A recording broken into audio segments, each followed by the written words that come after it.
Dr. Vance with the About That Life podcast, fulfilling our new series, Caring for the Caregiver. As you all have seen over the past several weeks, we've had a wonderful time bringing everyone from caregivers to specialists to different people to really help you build a digital community to allow you to care for the people that you care for. Well, today, as always, I'm joined by my co-champion in this effort, Mr. Williams. Tell the folks hello and a little bit about yourself. Well, hello, my name is Derek Williams, and I am the founder of Group Innovation and Diversity Training Associates, which is a multidiscipline consulting and training company. We focus on individual, group, and organizational behavior with a cross-cultural analysis. Our motto is, you must first form in order to perform. I love that. Forming before you perform. And I think that's a great segue into our guest today. Now, we are going to talk about the process of caregiving and what that means and how to structure that. But more importantly, we're going to talk to someone that not only is a caregiver, but that walks people through that process because she's lived it.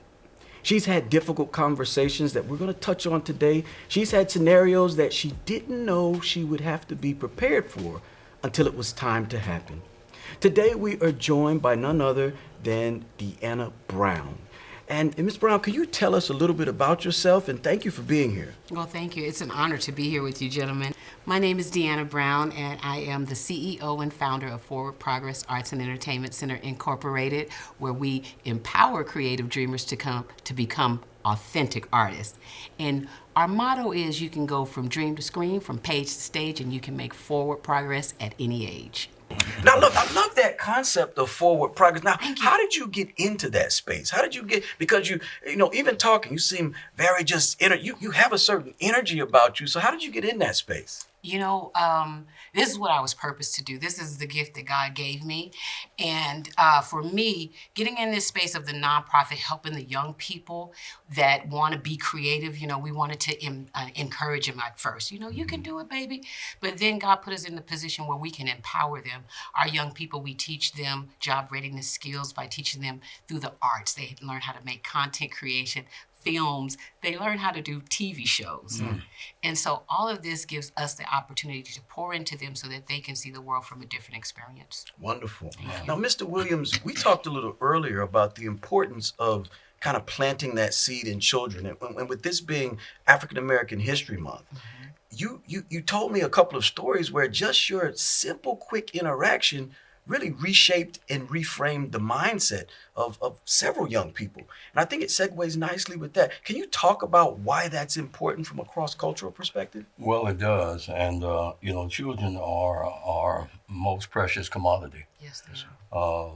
Our dreams and some of the things that we haven't achieved, we have an idea that somehow perhaps they can achieve those things for us. And so children, they represent the seeds of our lives, but even more so, they represent the possibilities of our future. Okay, there's no question about it. And there was a time, and when you look at our history, of course, because of historical circumstances, our children were often endangered as a commodity for other people. And so they were very precious. They often had to come into the work field very early in life. And children, for us, was more than just hey, we have another one, but it was a gift, and often a gift from God. And so that's why children are important to us, particularly.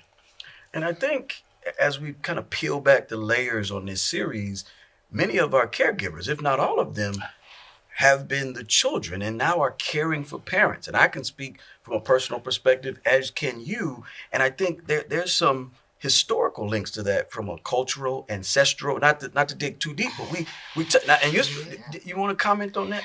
I want to comment on something you were saying about our children. One of the reasons that we started our program, my friend taught me this scripture years ago, was Psalms 127.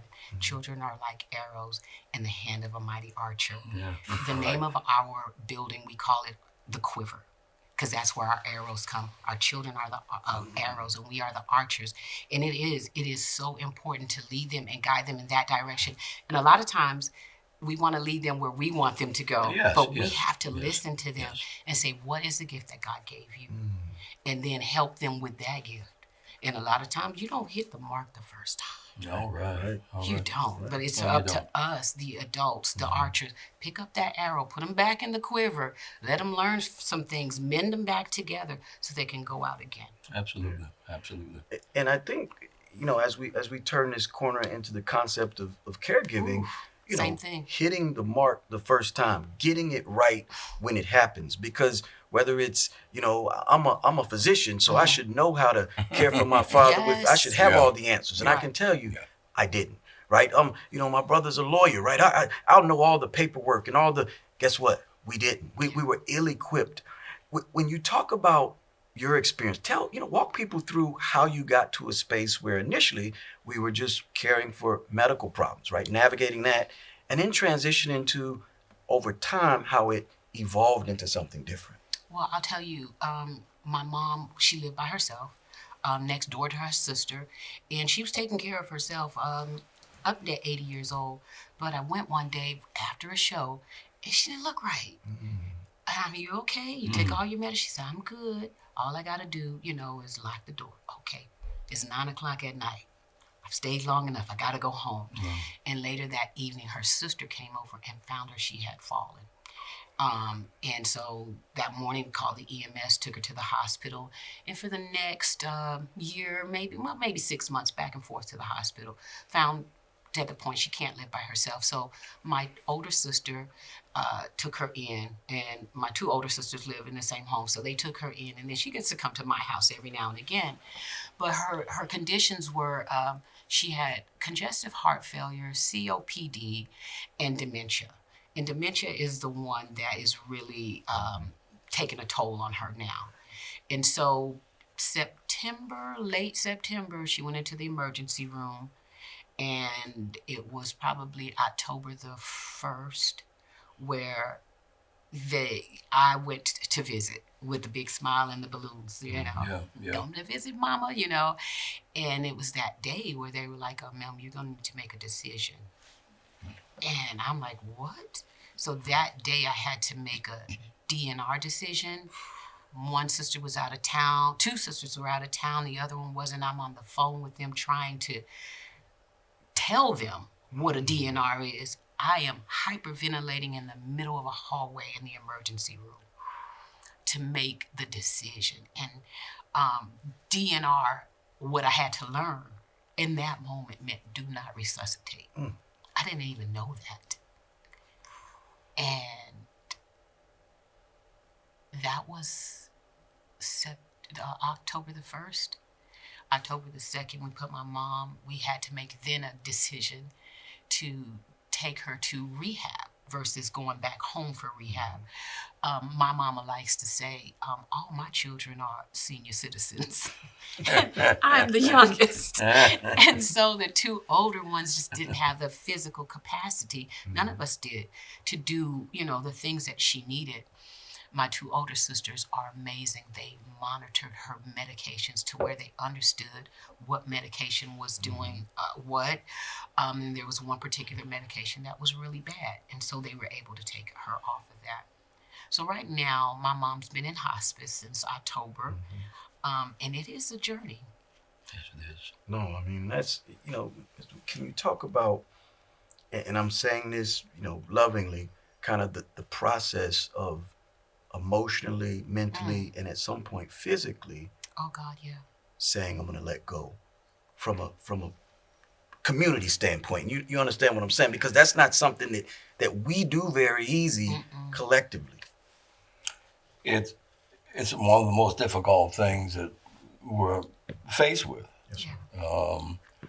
And because of our attachment, and Deanna, I think you alluded to, you're the youngest, is Yes. that correct? Okay, well, I'm the baby too. And I think there's a special social attachment with the last born that is indescribable.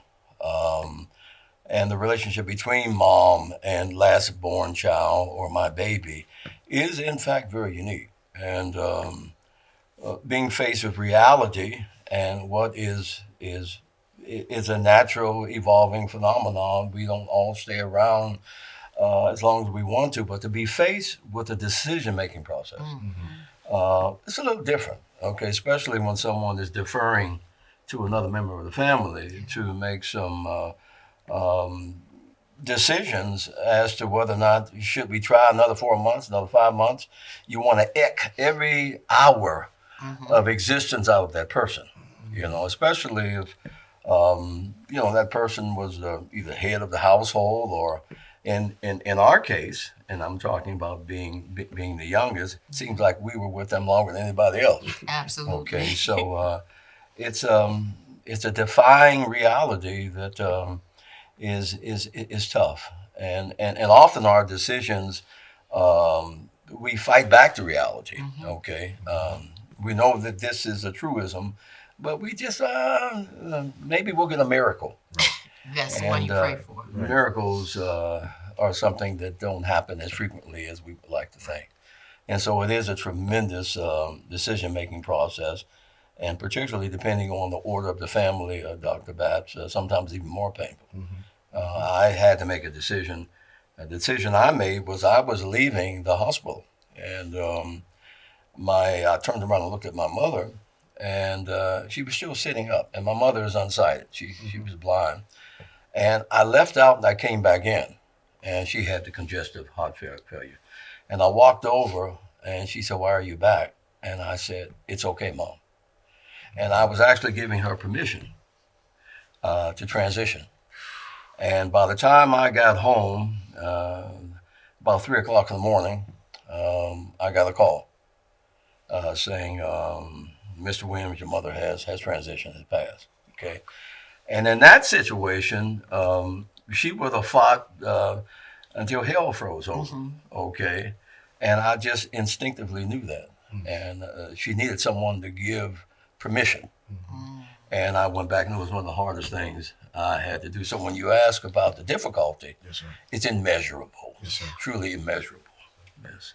Now, I agree. now, how did that change? Making that decision now that you know what DNR or do not resuscitate means. How did that change things for you? Every day going to the hospice now is this the day? Is this the day? Do not resuscitate. That means if something happens, they're not going to bring her back. And again, another day with the balloons and just so happy coming into the room. And I had one of my daughters with me, and my mom would not go to therapy. She wouldn't do the things to get out the room. She just felt so weak. And so I come around the corner and I'm like, "Hey, where's my mama?" Because she's not in the bed. And I'm thinking, girl finally went to therapy. Yeah. My daughter behind me, she says, "On the floor." So now I'm screaming, "My mom's on the floor." I had a strawberry shake, which she loves, and something else, apparently everything I just dropped. Wow. And I ran to get help, and I came back, and I just dove on the floor, and it was just wet. And I remember just being soaking wet, and she looked in my eyes, and she said, "Calm down, Deanna. I'm okay." And I said, "But Mom." She said, "I ain't that far gone. Calm down." No. It was one of the hardest moments, not knowing how long you've been down there, what's going on. So those kind of moments are terrifying. And the guilt that I felt from not being able to do the caregiving myself, but I had to ask a facility to help because none of my sisters are medically inclined at all. I am the least medically inclined, okay? Yeah. So for us, this was just not something that we could do that would help our mom. We would hurt. Sure. And it was hard to explain that to people. I'll take care of my mama to the end. God bless you. We knew that we couldn't.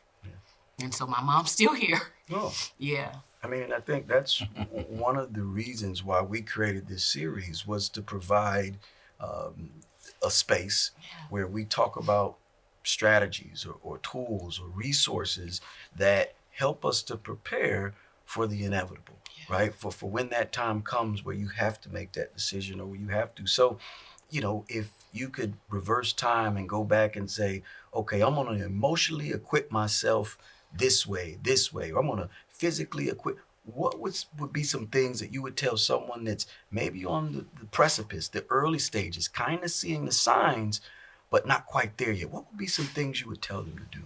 Definitely, it is not selfish to do self care, to take your own moments. You try to do everything. I try to be at the hospital 24 hours a day. You can't do that. You have to take care of yourself. They say if you don't put on your own oxygen mask, right? That's right. It's Yeah. the same thing. Um, you never really want to say, well, if my parent dies of this, that, or the other, then this is what I'll do, because we don't want to think about it, right? Sure. But our parents prepared us that life and death is inevitable, right? What I would say, once my mom started to get sick and in and out of the emergency room, I would say to myself now, back then, get more informed, ask more questions. What happens next? What's the progression of this disease? I know you have congestive heart failure, but what is that going to look like in the next few months? Yes. And so even knowing that it's coming is really difficult, but it is, for me, better knowing, like with the dementia, her taste buds are leaving, she's losing weight, so I'm not in shock when I go in and she's skinnier than she was before, more gaunt than before, repeating the same stories, or I'm more informed about dementia. So I would say with all of those, to be as informed as possible. A lot of times we do want to disconnect. The cognitive dissonance of it all, believing that it's going to be a miracle, because today was a great day. Today was so good that we're asking, can you do a swallow test so that she can eat regular food again? Or so encouraged because, she remembered everybody today. And then the next day, you remember we are in this reality. Like a roller coaster. Yeah. No, and it harkens back to that discussion or that saying where they say the one constant in life is change. Yeah. And I think for many of us, even though we know that is the constant, it's tough to deal with change because we've seen so much of one version of our parents. And interestingly, I'm also the youngest. You're the youngest too. Right, I'm also the youngest, right? Yeah, so I've seen my dad be the person that taught me how to read a map, that taught me how to use a compass, that taught me how to, navigate in the woods at night. I don't know why I would need that, but he was Army Airborne, right? So he gave me the tools I need. But then on the flip side, to see us turn our downstairs room in my mom's house into a medical clinic, into a room, that changed. I couldn't be the one because I'm the only medically inclined one, but it was tough. And so I appreciate really you being able to share authentically and allowing us a snapshot, which I know you're painting a portrait, right? Ooh. You're painting a portrait. But as we close out, is there anything else that you would like to add to encourage the folks watching or so? I would. As a filmmaker, I use my little phone all the time, and I would encourage you to take pictures, use the recording app, use the video app, even like the doctor don't want you to, but this is me all the time. It's my mama. And as many pictures, have as many conversations. Now, as the baby, I feel like I had the hard conversations that my older sisters didn't have. As the baby, you're the last one. I think that they've gone through so much. They're like, I don't even care. They have those conversations. So be sure to have those conversations as much as possible. Like, my mom is still coherent, so there's things she can talk about. She's in hospice, so we have a little book there. So for anybody who comes to visit, write down something. The little funeral book you have. Well, now she's still alive. You can write something while she's still here. Just little things to keep me reminded that my mom's still here. purple is the color of dementia and Alzheimer. It's my mama's favorite color. Never was a purple girl. I got a little purple strand of hair now. Okay. Little things to keep you reminded of the love and the joy that is going to last longer than that funeral. Because once the funeral comes, once all of it's said and done, you're going to have these memories. Absolutely. And which one do you want to be flooded with? Wow. That was so powerful. Thank you.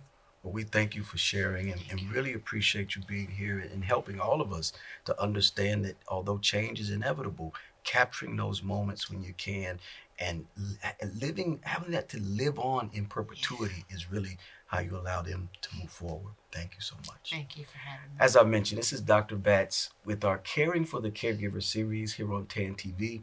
We've had an opportunity to talk with Mrs. Brown, where she explains understanding the difficulty of how you navigate a DNR order, how you navigate change, but more importantly, how you capture and create memories that will last you a lifetime. Understand that caring for a loved one is not an easy task. We don't think you should do it alone. And self-care is not selfish. So as we close out this episode, we want to let you know that we care for you as you care for your care. Thank you.